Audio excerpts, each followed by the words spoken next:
जी। जी। जय गुरुदेव। जय गुरु।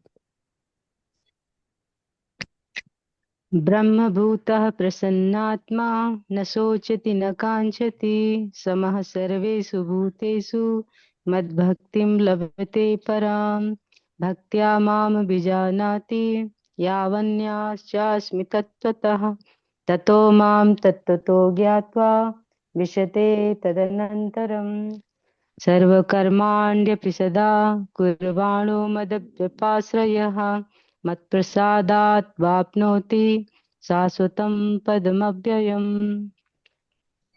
ये ब्रह्म भाव में स्थिति।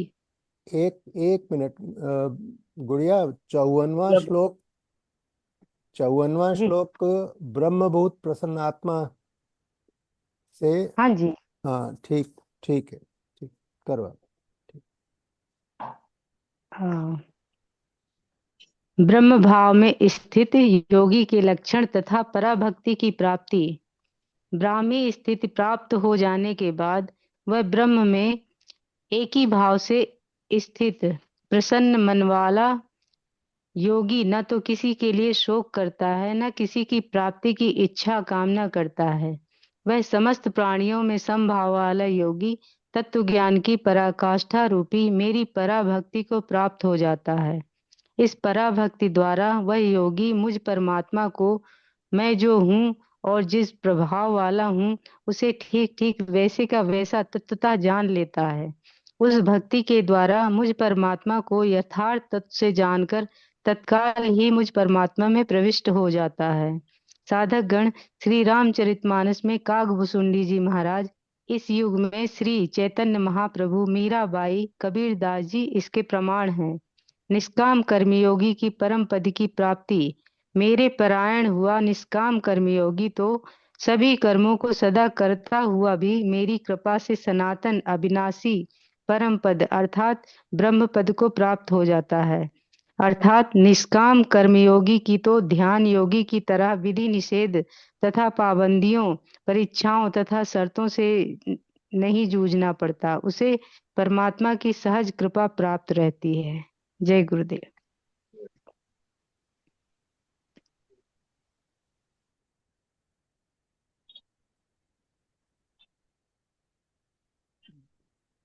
ये जो श्लोक है, पिछले सप्ताह में अपन ने जो पिछले 3 श्लोक पढ़े थे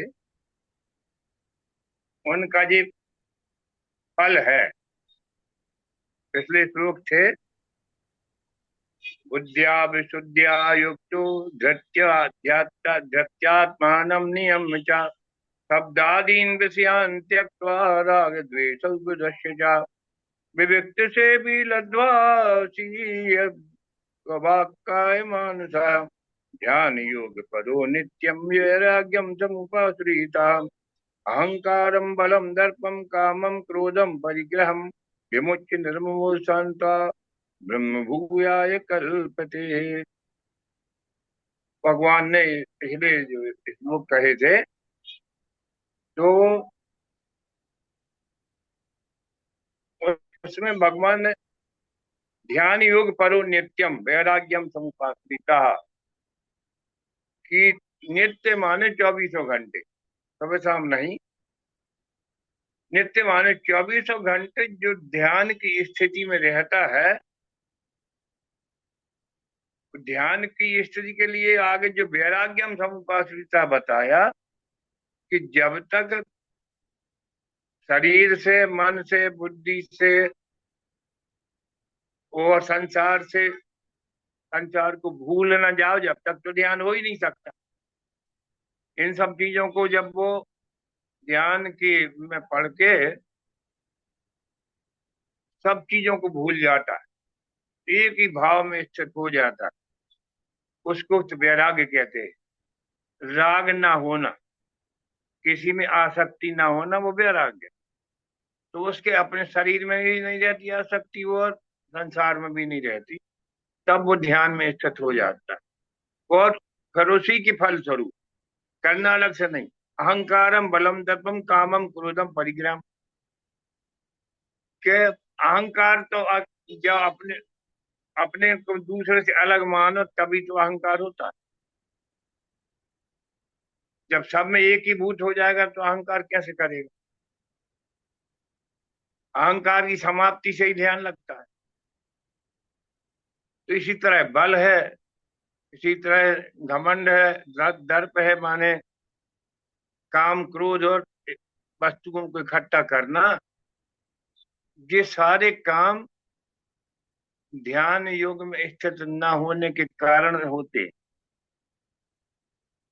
अगर वो एक ध्यान योग में स्थित हो गया, वो वैराग्य उसका पक्का हो गया, तो इन ये सब अपने आप छूट जाती, छोड़ना नहीं पड़ता।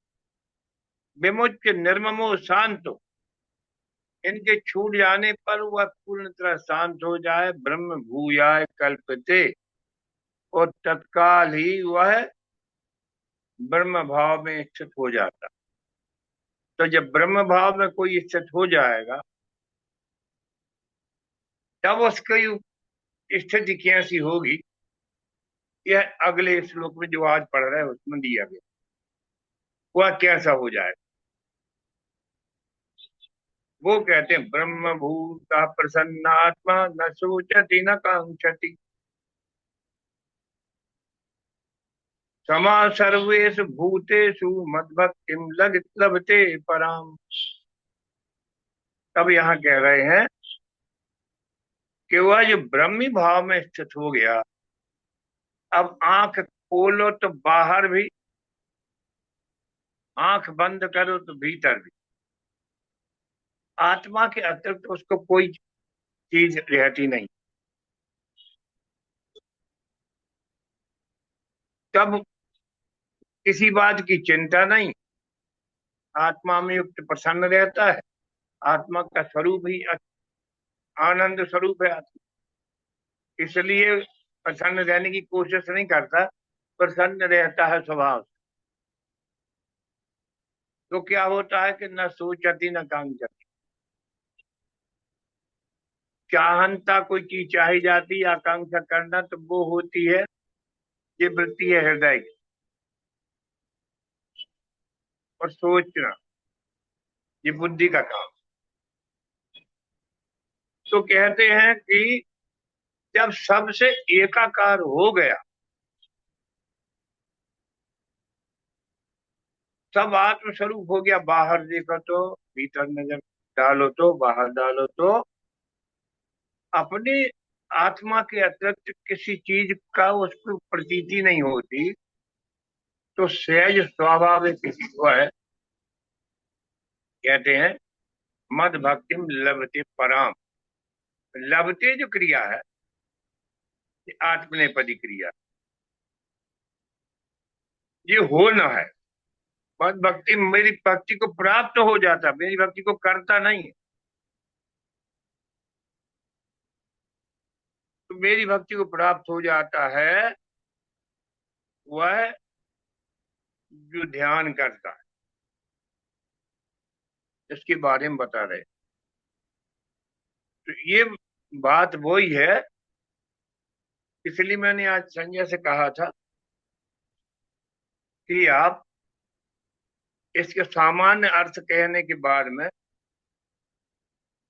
हम ध्यान करेंगे सभी लोग 20 मिनट, उसके पूरे होने के बाद में फिर अपने इस श्लोक को पढ़ेंगे, इस पर चर्चा करेंगे, ताकि ये जो इसमें लिखा हुआ है, न सोचती न कांक्षति प्रसन्न आत्मा समा सर्वभूते भूतेषु मद भक्ति लभते पराम, ये ध्यान की ही स्थिति है वास्तव। तो उस स्थिति का अपन अनुभव करें, तो ये श्लोक का अपने अपने आप में अर्थ हो जाएगा। भगवान कृष्ण क्या कहते हैं, वो शब्दों की बात नहीं है, अनुभव की बात। अब गीता जो है वो पूरी होने वाली, अब इसके बाद में केवल भगवान कृष्ण जो है अर्जुन से प्रश्न करेंगे, वो गीता का महत्व बताएंगे। जो ज्ञान भक्ति और कर्म का जो चल रहा था प्रसंग, वो यहीं आके पूरा होने वाला। अब ये अपने इस ज्ञान का सुमेर चढ़ रहा है, ये सबसे ऊंची बात है जो अब अपन यहाँ आ गए हैं 6 सालों में। तो संजय भैया से मैंने कहा था कुछ भी और देखेंगे, अगर उन्होंने कहीं से कुछ और इस पे व्याख्या देखी है तो बताएं, फिर अपन लोग ध्यान में चलेंगे। गुरुजी यहाँ पर हमको कुछ मानस अच्छा, का आप दूसरे में मिल नहीं, बैठे हो? हाँ मिल नहीं पाया। अच्छा, और हम भी दूसरे कमरे में बैठे। हम्म। तो अब या तो मैं पुस्तक लाऊं भीतर से, या अपन ध्यान करें। ध्यान करके फिर चर्चा आगे करें उस पर, उस इस भूमिका के साथ कि हम अशोक अग्रवाल आ गए हैं कि नहीं आए? नहीं। नहीं आए, चलो ठीक। तो फिर अपन लोग जो है, अब यहाँ ध्यान में बैठते हैं थोड़ी देर, और इसके बाद में इसको एक दो बार और सब अपने सुन ले कि ध्यान की स्थिति क्या है। ब्रह्म भूता प्रसन्नात्मा, न सोचती न कांक्षति। ध्यान गहरा हो जाए तो आप कुछ सोच भी नहीं सकते और कुछ इच्छा भी नहीं कर सकते। ये तो सबका अनुभव है। तो वो कहते हैं कि ऐसी स्थिति 24 घंटे बनी रहे, समा सर्वभूत सर्वेश भूते, अपने पराये का भेद मिट जाए, बस वह भक्ति अब उतर जाती जीवन, करना नहीं पड़ता। इसी पे अपन लोग बैठ के थोड़ी देर ध्यान करें, 20 मिनट, फिर इसके प्रैक्टिकल साइड पे अपन लोग आपस में विचार करेंगे, जो इसमें लिखा है वह कितना अपन ने अनुभव किया और नहीं किया तो क्या अड़चन आई। 4:35 पे हम लोग फिर से, 20 मिनट का मतलब 4:35 पे हम फिर से। अपनी अपनी आसन ले लें, बिना आसन के नहीं बैठे, अपने अपने घरों में बैठे हैं तो आसन ले लो और बैठ जाओ। मैं 3 बार ओम का उच्चारण करूंगा।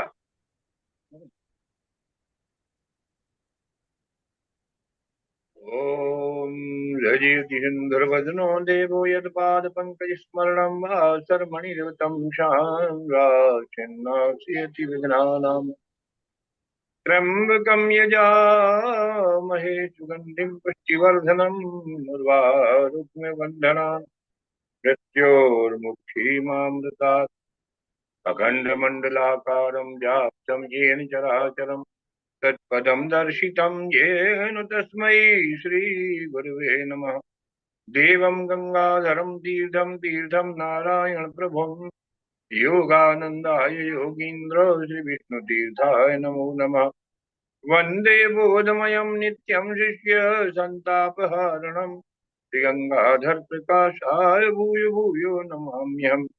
सुषुम्नायै कुण्डलिन्यै सुधायै चन्द्रमण्डलात् मनोन्मन्ये सूर्यं महाशक्तिः। या देवी सर्वभूतेषु मातृरूपेण संस्थिता नमस्तस्यै नमस्तस्यै नमस्तस्यै नमो नमः। ओम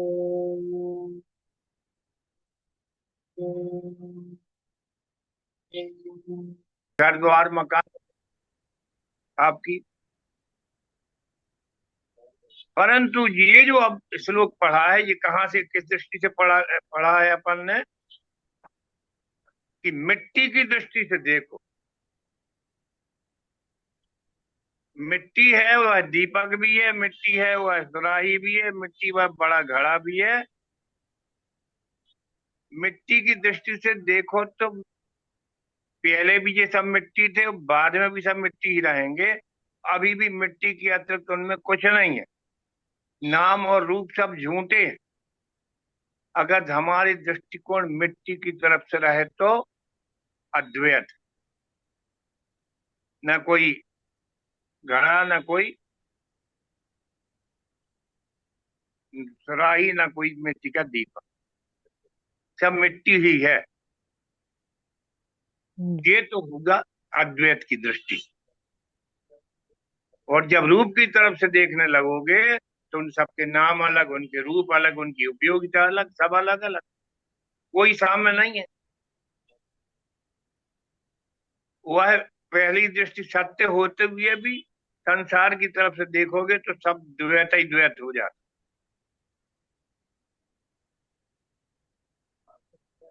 तो जीव की दृष्टि से द्वैत ही द्वैत है और आत्मा की दृष्टि से सब अद्वैत। तो फिर ये दृष्टि हमारी जब पक्की हो जाए, तब जो अभी ध्यान में 20 मिनट हुआ है, वह स्थिति हमारी हमेशा ही बनी रहे।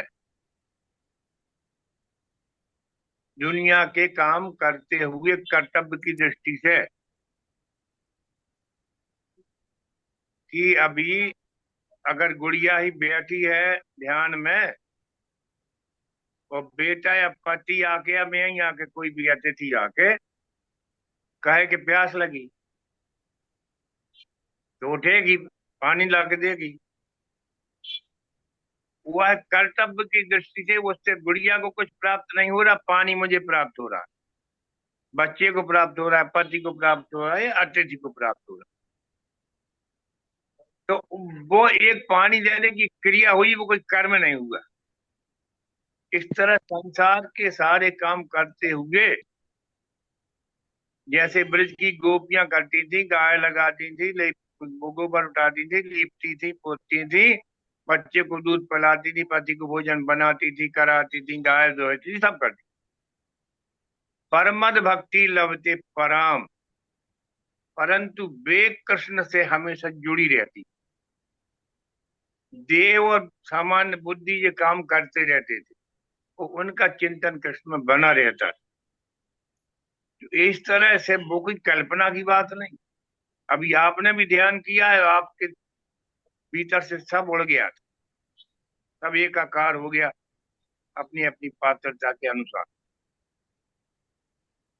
तो इसको दूसरी तरफ से विचार करो कि दुख क्यों होता है और सुख क्यों होता है, सोच क्यों होता है, चिंता क्यों होती है, इच्छा क्यों होती, और सब में अपन को अलग अलग क्यों दिखाई देते हैं सब। क्योंकि हम परमात्मा से सब, हम उन सब जीवन के क्षणों में पूरे तदाकार नहीं रहते, जैसे कि अभी 20 मिनट रहे।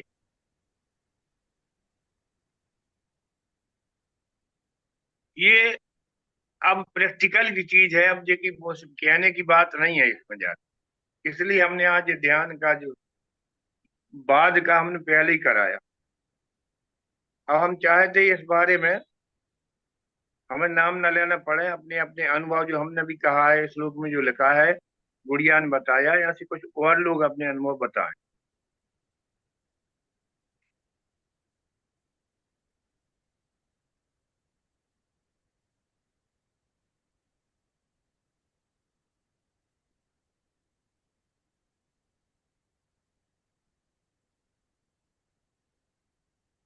संजय भाई आप ही से शुरू करो। जय गुरुदेव।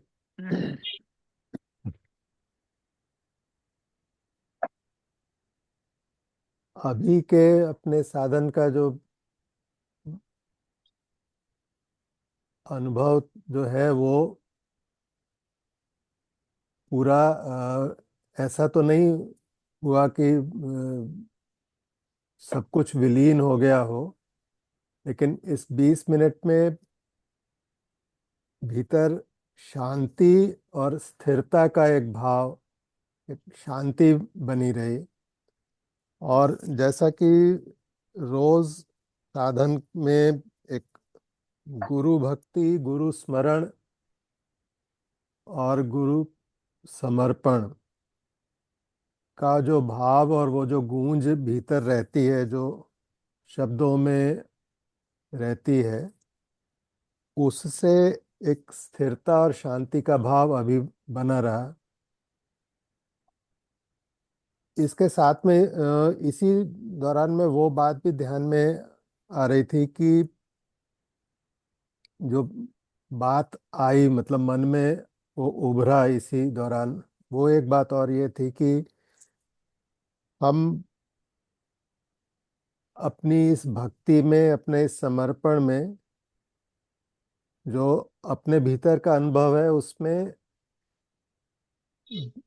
अपना गलते जाने का जो भाव है उससे जो शांति और उससे जो स्थिरता मिलती है, जो सबसे सबके बीच में रहते हुए, सबके साथ बरतते हुए, सबके साथ प्यार से जीते हुए भी भीतर एक ये शांति की, कुछ भी हो लेकिन ये एक भाव है, एक भक्ति भीतर पनपती रहती है, विनम्रता पनपती रहती है। और उसमें से ही स्थिरता का एक जो भाव बना रहता है कि बाहर जो हो रहा हो वो होता रहे, लेकिन उसके बाद भीतर, अपने भीतर एक शांति बनी रहती है। और क्लेश और द्वेष, ये दो चीजें कम से कमतर होती रही हैं, ये बात भी याद आती रही इस बीच में। इतना ही था अभी। एक बात, एक प्रश्न हम सबसे पूछते, ध्यान से सुनना फिर उत्तर देना। कभी कभी खाना खाते समय या पानी गर्म हुए पीते समय अपने दांत से अपनी जीभ कट जाती। हमारी तो नहीं कट सकती क्योंकि दांत होना जरूरी है। अब मुंह में दांत नहीं तो कैसे कटेगी? आपकी जरूर कट जाती। तो ये बताओ, तकलीफ तो बहुत होती है, पर कोई दांत के ऊपर गुस्सा आती है? दांत पे आपको क्रोध आता है? दांत को गाली देते हो? दांत पे क्रोध जताते हो? तो आप कहोगे कि नहीं, पछताते भले ही हो, अरे यार मैंने असावधानी हो गई। पर ना आप दांत से कुछ कहते हो ना जीभ से कुछ कहते हो। ऐसा क्यों है?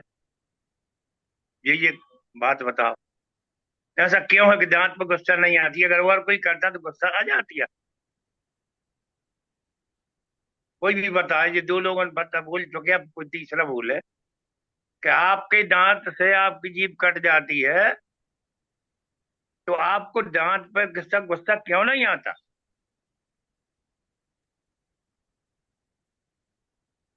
कौन कौन लोग बैठे हमें तो मालूम नहीं रहता।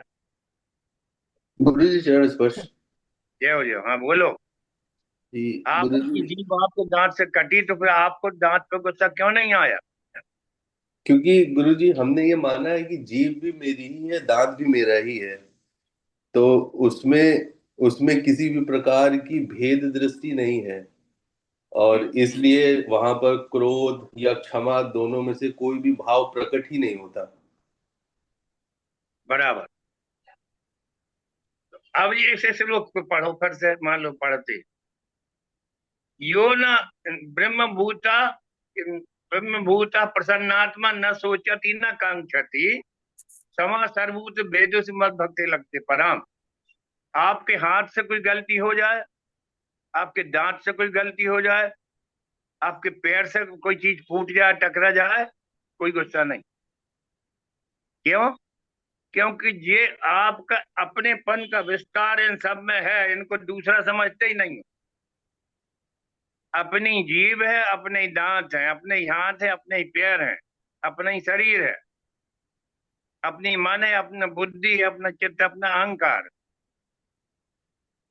इसमें अपनापन पूरा व्याप्त है, जबकि ये यहीं रह जाने वाले जो दुनिया जानती सब। दांत हमारे अब टूट ही गए तो ये कितने अपने थे, है ना? ये अपने नहीं, ये तो गारंटी है, मगर अपनेपन का बोध होता है। उस बोध के कारण इतना अद्वैत रहता है उससे कि कुछ भी हो जाए आपको गुस्सा नहीं आता। अब ये श्लोक कहता है कि जैसे दांत अपने हैं, जैसी सब दुनिया अपनी है। उसी एक ही में शक्कर से रसगुल्ला बना है, उसी से सब कुछ बना है, उसी से जलेबी बनी, उसी से सब मिठास एक ही है पूरी। तुम जलेबी को भर अपना कहो और बाकी चीजों को पराया कहो कि नहीं, बे नहीं है कुछ। तो वो कहते जब तुम्हारा दांत अपना है, तुम्हारा पैर अपना है, तुम्हारी हड्डियां अपनी, तुम्हारा शरीर अपना, ये सब अपना है, और तो और छोड़ो, फिर ये बिटिया अपनी, ये बेटा अपना, वो पत्नी अपनी, ये सब अपना। ये जो अपनेपन का विस्तार अपन नहीं जानते, ऐसी बात नहीं है, सब जानते हैं। समस्या केवल इतनी ही है कि जब ये श्लोक कह रहा है कि ब्रह्मभूता प्रसन्न आत्म न सोचति न कांक्षति समा सर्वेषु भूते, जो दांत में, हाथ में, पैर में, बेटा में, बेटी में, पत्नी में, माँ में, बाप में, मित्रों में जो अपनापन फैला रखा है, उसी अपनेपन का विस्तार पूरे विश्व में हो जाए, बस हो गया काम। इसका मतलब ये नहीं है कि उनसे सब ऐसे पेश करो, वैसे ही पेश करो, आओगे जैसे आते हो, परंतु वो आप, ये कोई पराये नहीं है, कि इसी एक आत्मा का ही रूप है सब। जैसे एक मिट्टी का घड़ा भी है, उसी मिट्टी की का दीपक भी, उसी का सुराही भी, मिट्टी की दृष्टि से सब एक है। सोने की दृष्टि से देखो तो सारे जेवर सोना ही है। इसी तरह जैसे आप अपनी दृष्टि से देखते हो तो दांत अपने, जीभ अपनी, बेटा अपना, बेटी अपनी, पत्नी अपनी, दुनिया अपनी, ये सब। मगर यही विस्तार आगे नहीं होता है। ये ध्यान की पूर्णता तभी मानी जाएगी जब जैसे इन सब में जो अपनापन है, इसके कारण गुस्सा नहीं आता, चिंता नहीं करते, कुछ बनने बिगड़ने पे आपको क्रोध नहीं आता, ऐसी जिंदगी में कुछ भी बनेगा बिगड़ेगा जरूर। ये जिंदगी है, इसमें बनेगा बिगड़ेगा, मरेगा भी कोई, को पैदा भी हो जाए, गुमेगा भी कोई की चीज मिल भी जाए। इन सब परिस्थितियों में न सोचती न कांक्षा, ये सारी परिस्थितियां होने वाली जिंदगी में, तो इनके बारे में कोई अन्यथा चिंतन ना हो, जैसे दांत और जीभ का मैंने बताया। तब वह ब्रह्म भूता, तब उसने उस ब्रह्म को अद्वैत रूप में सब में जान लिया है। अब उसके लिए सारी और ब्रह्म हो, ब्रह्म ही ब्रह्म है। जिस ओर निगाहें जाती हैं उसके ही दर्शन पाती हैं। यो माम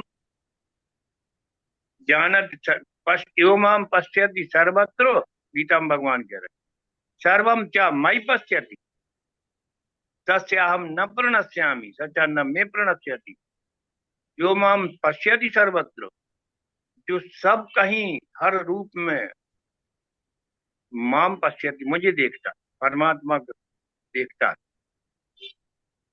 सर्वम च मयि पश्यति, और सब कुछ परमात्मा के रूप में ही दिखाई देता है। तो बोले एक सेकंड के लिए भी, जरा क्षण मात्र के लिए भी उसका मेरा वियोग कैसे होगा, ये बताओ।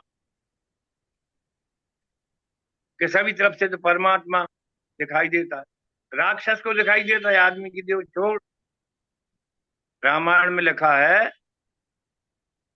कि ये मारीच के पास गया रावण, तो उसने कहा, मारीच ने, बिनु फर बाण राम मोहि मारा, तो सचियो जन गो सागर पारा, भम भई मम क्रीट पीट भृंग की नाई, कि जहाँ तह मैं देखो दो भाई। वो राक्षस है, वो उसका मामा है,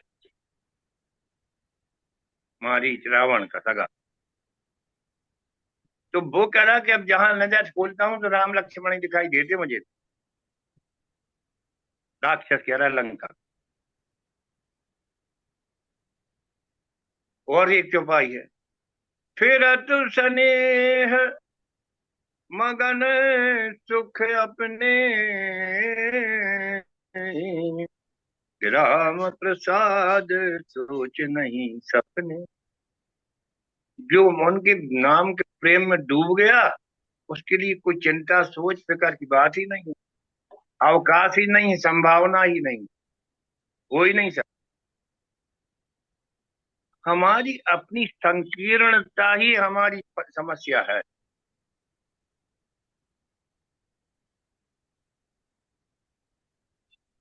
कि इन सबको हम अपना मानते हैं, मगर और सबको हम पराया जानते हैं। पर कहते हैं कि ध्यान की पूर्णता जब है, ब्रह्म भूता प्रसन्नात्मा न सोचती न कांक्षति। न तो चिंता करता है, न इच्छा करता, न दिल से न दिमाग से। फिर क्या करता है? समा सर्वभूत से भूतेषु। वो कोई एकता स्थापित नहीं करता, वो रहते ही सब में एक, सब उसमें, सब में आत्मा की अनुभूति ही होती। जैसे मैंने कई बार वो कहा कि जब तुम जेवर बेचने जाते हो, तो खरीदने वाले जो शराब रहता है, सुनार रहता है, व्यापारी, उसको जेवर नहीं दिखते, उसको सोना दिखता। वो कह देता है इसमें इतना सोने के पैसा मिले।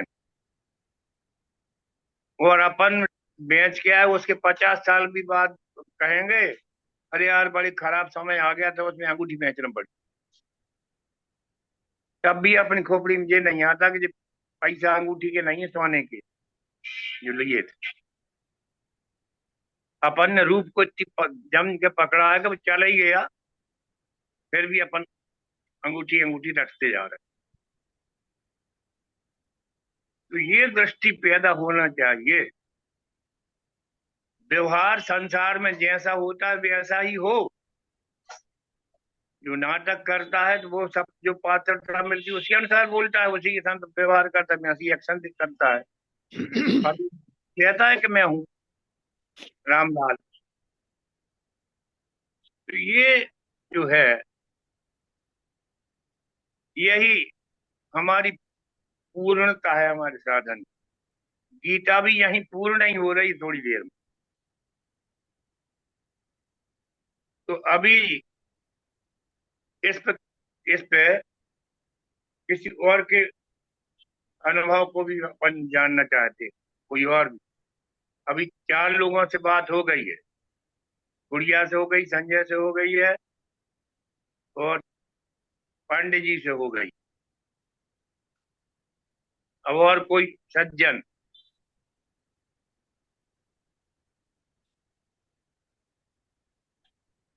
एक गुरुजी, अपनी ही लिखी बहुत पहले की एक कविता याद आ रही है, छोटी सी है, वो सुना देते हैं। हाँ बोल। मुझको जाना है दूर, मुझे किसी से दूर नहीं जाना है, लेकिन बढ़िया। तो जाना है दूर, हम्म। वहां जहां पहुंचकर मैं सबको अपनी बाहों में समेट सकूं, सब वाह। में सिमट सकूं और समूचा निकल जाऊं। मुझको जाना है दूर, मुझे किसी से दूर नहीं जाना। बढ़िया बात। बिल्कुल एकदम। बेबी को उजौली अजीब वाली पुस्तक लग गई। और कोई बढ़िया बात, बहुत ही अच्छा एकदम। अर्थ इसका यही है जो आप, जो इस श्लोक का अर्थ है। कहते रहते थे अपन, कई प्रकार के गाने वाने वगैरह भी है ना ऐसे इस फिल्मों में, जी। अद्वैत के। जी। है ना, बहुत से हैं। मैं गाया करता था एक वो, तू तू ना रहे मैं ना रहूं, तू तू ना रहे मैं ना रहूं, एक दूजे में खो जाए। तू ये खो जाए। और दूर बसा ले दिल की जन्नत, जिसको जवान न लूटे ना, कर्म का क्या कहते हैं हम, प्रेम का बंधन टूटे ना। अरे हजारों गाना है ऐसे। बहुत। मुझे मन में ये ललक तो लगी रहती है ऐसा हो, मगर मतलब एक चयन अपनी तरफ रखते हैं अपन, ये गलती। संजय और हम एक हो जाएं, यह हमें रहता है ना। मगर ये सब एक हो जाए, यही गड़बड़ी है बस, केवल कि ये नहीं रहता। बस ये होना है। और हम, जब तक आप लोग कोई और अपने विचार रखे, जब तक हम, डॉक्टर बुधोलिया की किताब हमने आज बमुश्किल प्राप्त करी। उनमें क्या कह रहे हैं भी इस श्लोक के बारे में मैं पढ़ूंगा। अब वो तो उनका लंबा चौड़ा रहता है। ये श्लोक फिर से पढ़ देता हूँ और फिर देखो हिंदी में क्या बोला। ब्रह्म भूता प्रसन्नात्मा न सोचति न कांक्षति सर्व समा सर्वेषु भूतेषु भक्तिं लभते पराम। अब भी क्या कह रहे हैं। अनुभूति परात्पर की होती जब ब्रह्म भूत मानव होता वह करता कोई शोक नहीं इच्छाओं का विगलन होता जगता संभाव प्राणियों में जगता संभाव प्राणियों में देहात्म बुद्धि गल जाती है पाता वह मेरा भक्ति योग यह दशा मनुष्य की जब आती जगता संभाव प्राणियों में देहात्म बुद्धि सब गल जाती पाता वह मेरा भक्ति योगी है दशा मनुष्य की जब आती हो ये एकाकार ब्रह्म से वह बन जाता बन रहता आत्मा प्रसन्न जब बन रहता आत्मा प्रसन्न होता न शोक उसको कोई इच्छा न करे कोई अनन्य संभाव रखे सब जीवों में सर्वोच्च भक्ति मेरी पाता ज्ञान अज्ञान कुछ बचता नहीं सब लीन प्रभु में हो जाता निर्गुण स्वरूप में ब्रह्म रूप निष्क्रिय होने का भाव नहीं वह भक्ति रही सर्वार्थ सर्वोच्च पार्थ जिसमें प्रभु की अनुभूति रही यह भक्ति परम चैतन्य बोध। कितना बढ़िया सब लिखा। यह भक्ति परम चैतन्य बोध चल अचल सभी को जोड़ रखे जड़ और चेतन का कोई अंतर नहीं परमात्म तत्व की ओर सकल जग की हलचल को मोड़ चले रुक जाते साजबाज सारे तब बंद गान हो जाता है या शरद ऋतु में सरिता जल जिस तरह शांत हो जाता है पाता प्रसन्नता आत्मा की साधक जब होता ब्रह्मभूत निस्सार छूट जाते पीछे सुख भोगों के साधन अकूत जो भक्त मुझे जैसा भजता मैं उसको वैसा भजता हूँ उसको वैसा भजता हूँ मेरा ही चित्त प्रकाशित सारा जगत दिखलाई देता हूँ मेरा प्रकाश है सहजे से कहते हैं उत्तम भक्ति पार्थ अपने अनुकूल ढाल लेता मुझको मेरा वह भक्त आर्थ होता न क्षुब्ध प्रसन्नात्मा जो ब्रह्म भाव को प्राप्त हुआ सर्वत्र एक सत्ता रहता है उसका भूत जगह रहती न ब्रह्म से भिन्न सृष्टि रहती न ब्रह्म से भिन्न दृष्टि वह राग द्वेष से परे रहे वह श्रेष्ठ भक्त मेरा अर्जुन जिसमें समदर्शी भाव जगे। ये एक डॉक्टर अपने रमेश कुमार बुधवालिया जी की इस श्लोक पर टीका भाषण कविता में। तो ये एक श्लोक अपने लिए एक चुनौती देता खड़ा है कि यहाँ पहुंचना। अब अपनी अपनी जो स्थिति है लक्ष्य सबके सामने स्पष्ट है कि अभी जितनी जितनी अपने अपनेपन को फैलाया है उसी अपने अपन का विस्तार सब में एक जैसा हो जाए तो जैसे दांत जीभ को काट दे तो गुस्सा नहीं आती ऐसा ही कुछ कोई आपका अनादर कर दे कोई आपका कुछ भी कर दे तो कोई गुस्सा नहीं। दांत पे कहाँ गुस्सा आई आप पैर से कांच का गिलास तोड़ दिया क्या गुस्सा आई कुछ नहीं। तो ये जो अपन के अपने है अनुभव में पर थोड़ी संकीर्णता है थोड़ी सकरौंदा है ये संकीर्णता मिट जाए तो यही विस्तार हो जाए सब में एक साथ तब होगा ब्रह्म भूता तब वह ब्रह्म ही हो गया। और फिर वो उसके लक्षण है कि वह प्रसन्न आत्मा रहेगा उसको कोई चिंता नहीं रहेगी वह कोई इच्छा नहीं रहेगी, सब में एक सा हो जाएगा। ये तो सब उसके लक्षण हैं। हुआ क्या है, वो बने तो ब्रह्ममय बारी निहारी, वो ब्रह्ममय हो गया, बस बाकी सब लक्षण अपने आप प्रकट हुए। ये प्रकट नहीं करना पड़े, वो प्रसन्न रहे, उसके लिए कुछ नहीं करना, वो प्रसन्न नहीं रहता। फूल खिल जाता है तो खिला ही रहता, उसमें कुछ और कुछ नहीं करना। ऐसी जो एक बार ब्रह्म भाव में हो गया तो प्रसन्न आत्मा, न सोचती न कांक्षती, समा सर्वभूत से भूत सर्वेश भूतेषु मद भक्ति लभते परम। अब यह है कि कर्मयोग से चलो तो, और भक्ति योग से चलो तो, और ज्ञान योग से चलो तो, अनुभूति यही है, एक ही। ये पूर्णता है जिंदगी। आज किसी चर्चा हो रही थी, अभी अभी एक उदाहरण हम दे भी चुके। जिंदगी जीने के तरीके दो हैं। एक तो गीता कहती कि कर्तव्य भाव से गृहस्थी करो। जैसे कि आप ध्यान में बैठे हो और पत्नी ने कहा कि सब्जी ले आओ, है ना? तो अब आप में से कोई कह देगा, अरे तुम्हारी समझ में नहीं आता है कि हम ध्यान कर रहे हैं। तो आप थोड़ा गुस्सा आ गया, तुम ही ले आओ जाओ। और कुछ कह दो, लल्लू से कह दो, जगधर से कह दो, मुक्कू से कह दो, ऐसे बोलो। तो अगर तुम चले जाते, हमने बहुत करके देख लिया जी, तुम चले जाते तो कोई ध्यान टूटने वाला नहीं था, फिर लौट के आके बैठ ज्यों के त्यों। एक रेखा अगर रह जाए, तुम हमें कहना कि हम गुलामी करें, आप हो ही नहीं सकता। पर डर क्यों लगा रहता? ये कर्तव्य बुद्धि से काम करने पे वो क्रिया हो जाती है। आप अपने लिए सब्जी लाए हो क्या? मैंने कहा गुड़िया पानी पिला दो, तो गुड़िया को पानी मिला क्या? पानी तो मुझे मिला।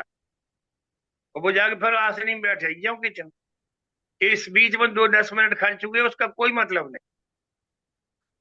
तो एक जीने का तरीका है कि जो जो गृहस्थी में काम आ रहे हैं, दफ्तर में काम आ रहे हैं, नौकरी में काम आ रहे हैं, धंधे में काम आ रहा है, फिर कर्तव्य बुद्धि से जब होते हैं तो वह एक क्रिया होती है, उसमें कोई न पाप होता, न कोई पुण्य होता, और न कोई आपको उससे कुछ होता है। डंडा से सांप मारो तो डंडे को कुछ नहीं होता। डंडा से आदमी मार दो तो 302 की दफा जो पुरानी है वह नई तो हमें मालूम नहीं है।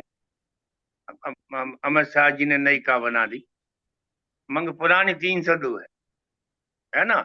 मर गया तो 302, और अधमरा रह गया तो 360 लगती।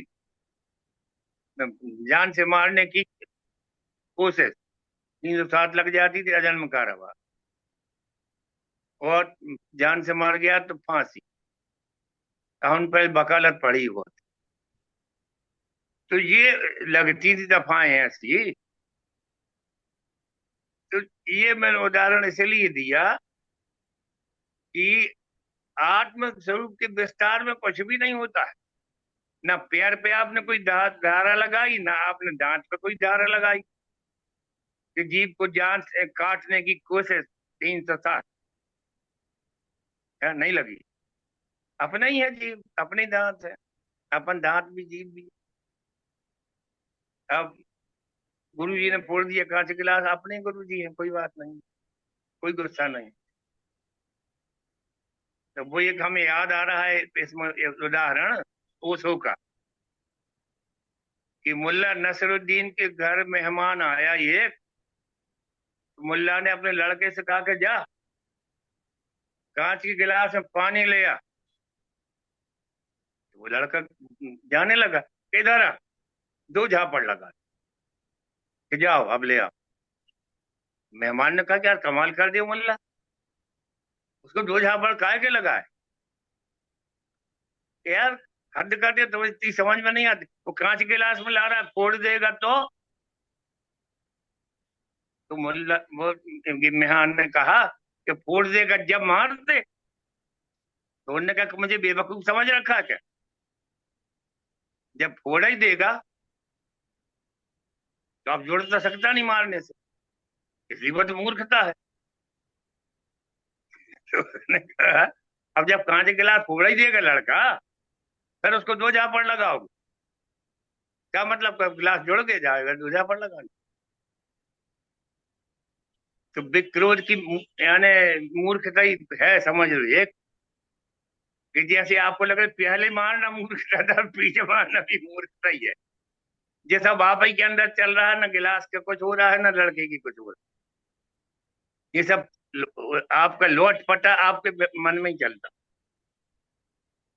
तो उसमें उसकी क्रोध की व्यर्थता है ये, पहले मारना तो व्यर्थ है ही, तब पीछे मारना भी व्यर्थ ही है। उसमें कोई ज्यादा अंतर नहीं है। अपन को पहले पे बड़ा ही ऐतराज हो गया कि पहले क्यों मारा, अभी गिलास फूटा नहीं, उसके फूट जाने पे मारते तो जुड़ जाता। तो कह रहा कि नहीं आगे ना फोड़ता तो आगे तो अभी भी नहीं फोड़े, अब तो फूट ही नहीं सकता। तो अपन लोगों की बहुत सी जो बातें हैं वे तात्विक तार्किक दृष्टि से ऐसी ही वाहियात बात है। इसलिए इस सोच को थोड़ी विस्तार देने की जरूरत है।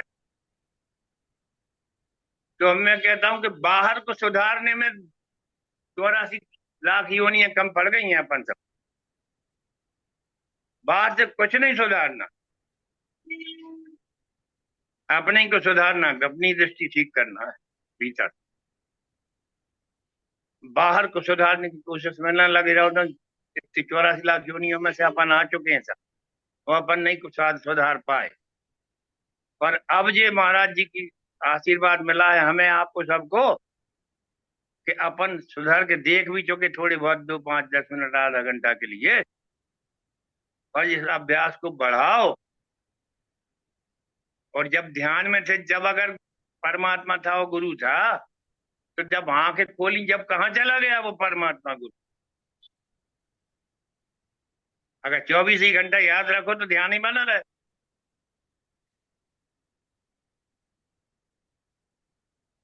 कभी कभी के लिए यूज एंड थ्रो, यानी आपने ध्यान किया, जब यूज किया गुरु का और गुरु मंत्र का, और आसनी फटकार के यथा स्थान रखी, थ्रो, अब जाओ फिर शाम के 7 बजे तक टाटा बाय बाय, फिर मिलेंगे। ये नहीं होना चाहिए, ये श्लोक है। अब फिर भी आपके मन में कोई असहमति हो इस बारे में, तो आपके प्रश्न अब आमंत्रित हैं। हमें जो कहना था हम कह चुके, प्राय है बहुत है कहने के लिए। तो आप विद्वान थोड़े में ही ज्यादा समझ लें और अपनी प्रतिक्रिया लाएं, और इनमें कहाँ अड़चन हो रही वो हमें बताएं, तो हम उसको कुछ आपकी सेवा करें।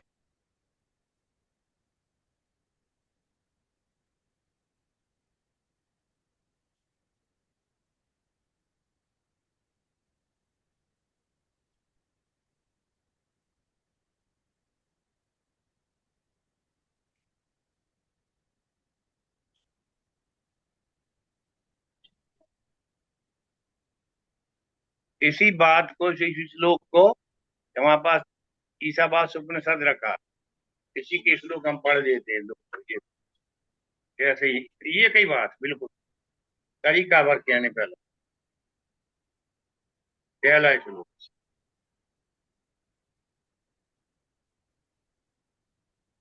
पहला ही श्लोक देखो, अर्थ समझ में आ जाएगा।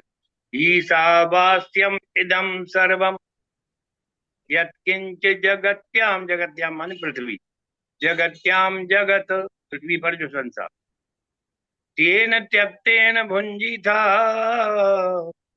मागृदा कश्चित धनम। कि अगर ये ईशावास्यम इदम सर्वम है, सब जीवनों में सोना ही सोना है और कुछ नहीं है, सब आकारों में मिट्टी ही मिट्टी और कुछ नहीं है, तो धरती में, संसार में, रचना में परमात्मा ही परमात्मा है और कुछ नहीं है। यत् किंचित जगत्याम जगत, जो कुछ भी है अगर वो इतनी बात भीतर बैठ जाए तो फिर न सोचती न कांक्षती अपने आप हो जाए, वो करना थोड़ी पड़ेगा। उमा जी राम चरण रतो, विगत काम मद क्रोध, निज प्रभु में देखें जगत, ऐसन करें विरोध। कहीं भी, चाहे गीता उठा लो, उपनिषद उठा लो, चाहे रामचरितमानस उठा लो, चाहे कोई महात्मा से पूछ लो, एक शब्द आगे पीछे नहीं हो सकता। इतनी हमारी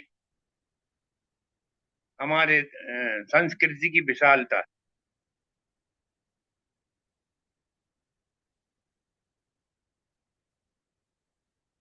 तो अब आपकी कोई प्रतिक्रिया हो तो बताइए।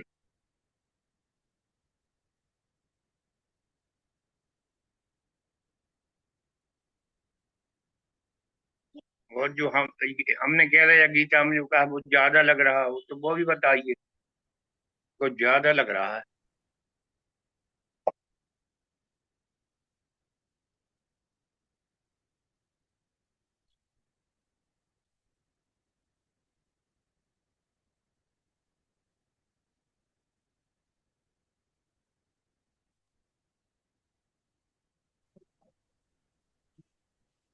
गुरु जी प्रणाम। ये हो ये। गुरु जी मतलब जो मुझे जो बहुत विश्वास पूर्वक ये लग रहा है कि अगर जैसे फॉर्मूला तो एक ही है, अगर फॉर्मूला समझ में आ जा रहा है तो हम्म। उसकी फॉर्मूला पे आधारित बहुत अलग अलग प्रकार के प्रश्न भी आए, कोई 12वीं का हो, कोई दूसरी प्रतियोगी परीक्षा का हो या आईआईटी का हो, सॉल्व सब उसी से होते हैं। तो हम्म। अगर फॉर्मूला का सही ढंग से सही समय पे इस्तेमाल हो रहा है तो मतलब फिर बहुत ज्यादा समस्या शेष रहती नहीं है। हम्म। समस्या किस प्रश्न में कौन सा फॉर्मूला लगाना है वो उचित समय पे अगर आपके पास उपलब्ध है तो फिर हम्म। चाहे वो ध्यान का समय हो या ध्यान के बाहर सामान्य दिनचर्या का समय हो, वो सब बहुत सहज हो जाता है गुरु जी। बिल्कुल बिल्कुल सही बात। फार्मूला अगर आपके पास है, वो लगाना आता और है। साधन से गुरु जी ये है, जैसे दिन भर का जो भी व्यवसाय है या समाज का कार्य है, दिनचर्या है, उसके बाद शाम को साधन किसी भी रूप में हो रहा हो तो हम्म। उन सारी परिस्थितियों के आधार पे साधन में वो सारे फॉर्मूले स्वयं प्रकट होते हैं। कई बार जैसे जिस रूप में प्रत्यक्ष रूप में हर रविवार को हम लोग सत्संग करते हैं, हम्म। साधन साधन में शुरुआती 10-15 मिनट में या दिन में कभी भी जब उसकी इच्छा है, वो मेरे कंट्रोल में नहीं है, जब हम्म। उसकी इच्छा है तो दिन में चलते फिरते बात करते काम करते या साधन में शुरुआत के 5-10 मिनट में वो अपने आप वही सत्संग अंदर से प्रकट होता है।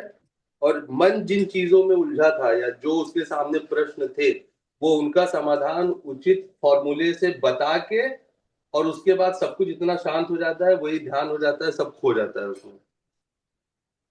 बराबर। एक और नया, एक और अब हो रहा है आजकल। ये देखो, यथा पंडित तथा ब्रह्मांड का एक दो चार उदाहरण तुम्हारे ही बीच के बता रहे जी कि मैंने अपने जन्मभूमि में जाकर नरसिंह भगवान के दर्शन किए एक दिन पहले, और जर्मनी में तुम देख रहे हो कि गुरु जी का मुंह जो है वो शेर का जी है ना। जी हाँ।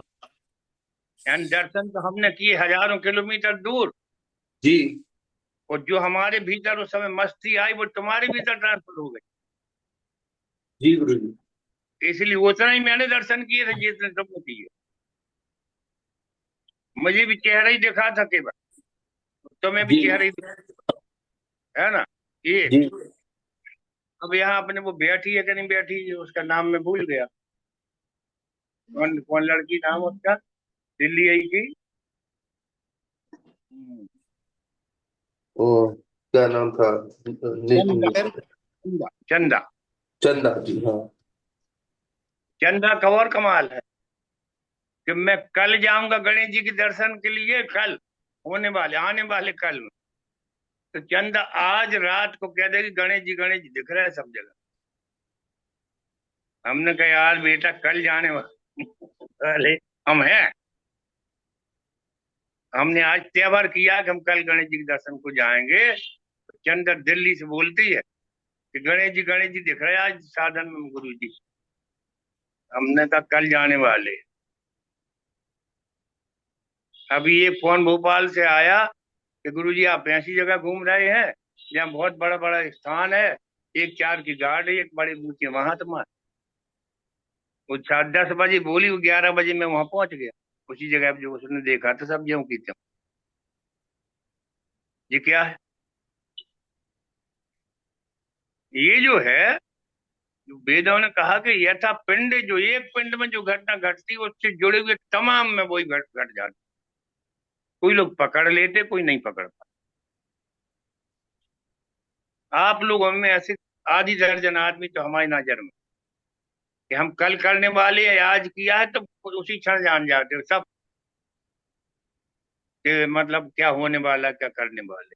गुरु जी अभी अभी एक आपने ये यथा पिंडे तथा ब्रह्मांडे बोला तो ये एकदम से याद आ गया। कल मेरे मन में ऐसे ही चलते समय मंथन में ये बात आई थी कि हम सभी लोग तो उसी परमात्मा का अंश आत्मा है। तो हम्म। हम बिल्कुल वही है जो वो है, लेकिन हम स्वरूप बोध न होने के कारण अलग स्थिति में हैं।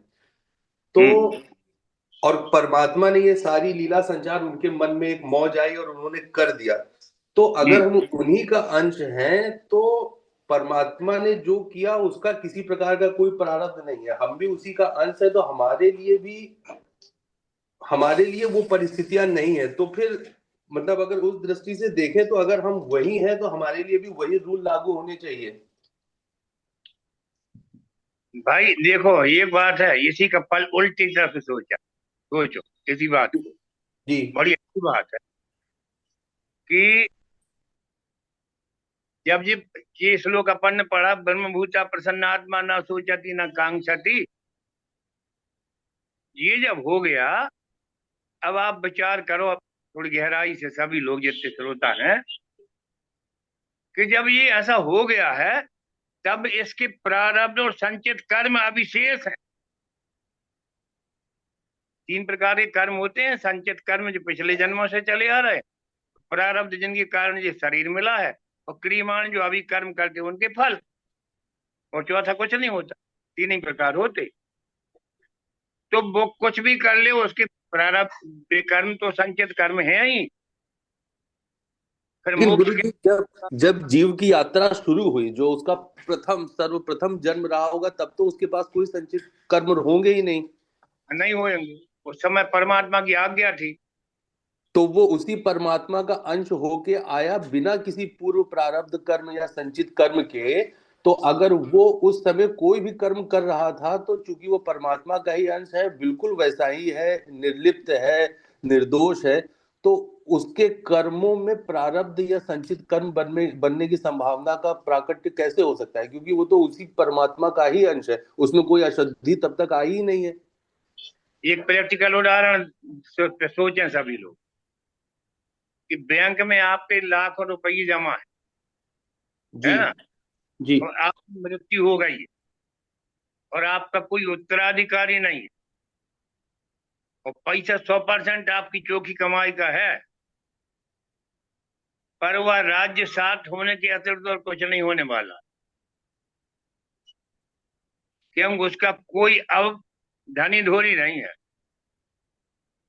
वो पैसा है आप ही की कमाई का, आप भी नहीं है, आपके कोई और उत्तराधिकारी भी नहीं है, कुछ भी नहीं है। अब तो वर्षों गुजर गए, जी तो वो अब किसका है?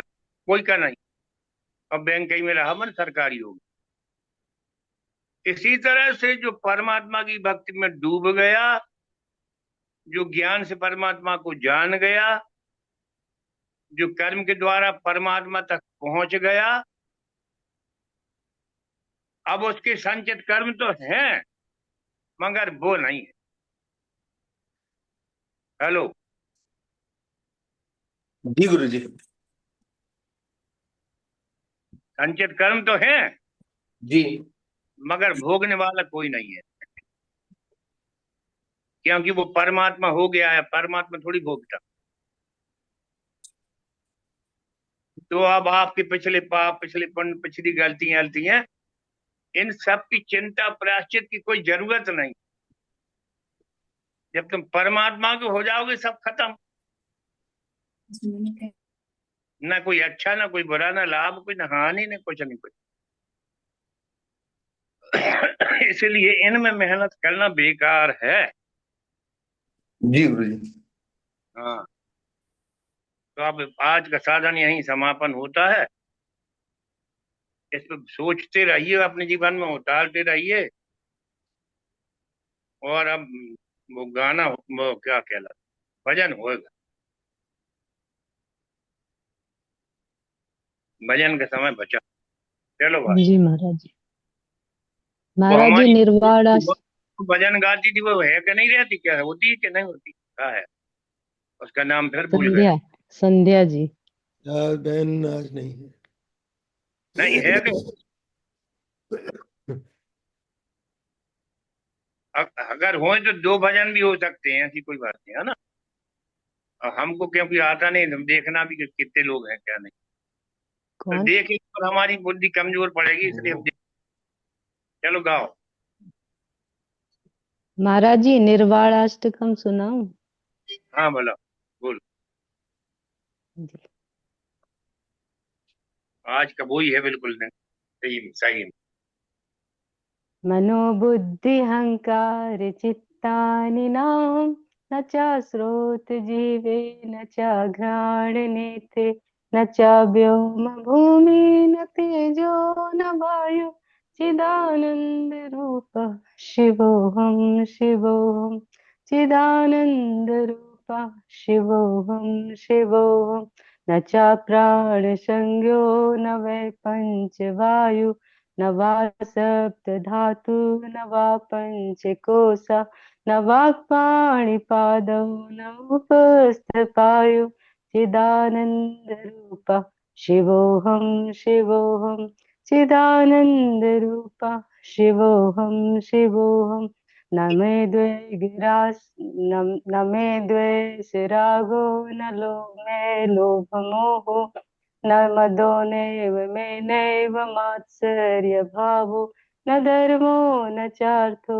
न कामो न मोक्ष, चिदानंद रूपा शिवोहम शिवोहम, चिदानंद रूपा शिवोहम शिवोहम, चिदानंद रूपा शिवोहम शिवोहम, न पुण्यम न पापम न सौख्यम न दुःखम, न मंत्रो न तीर्थम न वेदो न यज्ञ, अहम भोजनम नैव भोज्यम न भोक्ता, चिदानंद रूपा शिवोहम शिवोहम, चिदानंद रूपा शिवोहम शिवोहम, चिदानंद रूपा शिवोहम शिवोहम, न मे मृत्यु शंका न मे जाति भेद, पिता नैव मे नैव माता न जन्म, न बन्धु न मित्रं गुरुर्नैव शिष्यं, चिदानंद रूप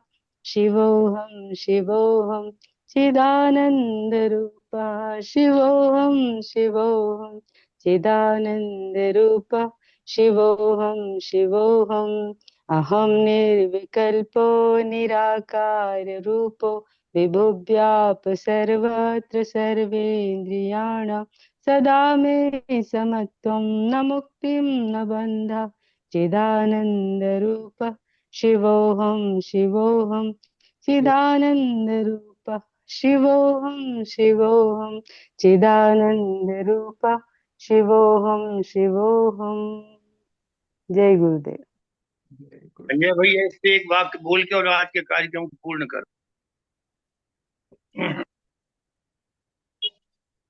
सारी बातचीत हुई और फिर अंत में ये निर्वाण षटकम जो पूरी यात्रा है अपनी, क्या हम हैं क्या क्या नहीं है, इस आनंद के साथ सभी को प्रणाम, गुरु सत्ता को प्रणाम। इस अपने को ये सौभाग्य बार बार जो मिलता है।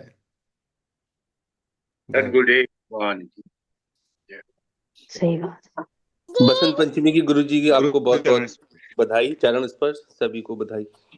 जय महाराज जी चरण स्पर्श। जय हो जय। महाराज जी प्रणाम, सभी को प्रणाम। जय गुरुदेव।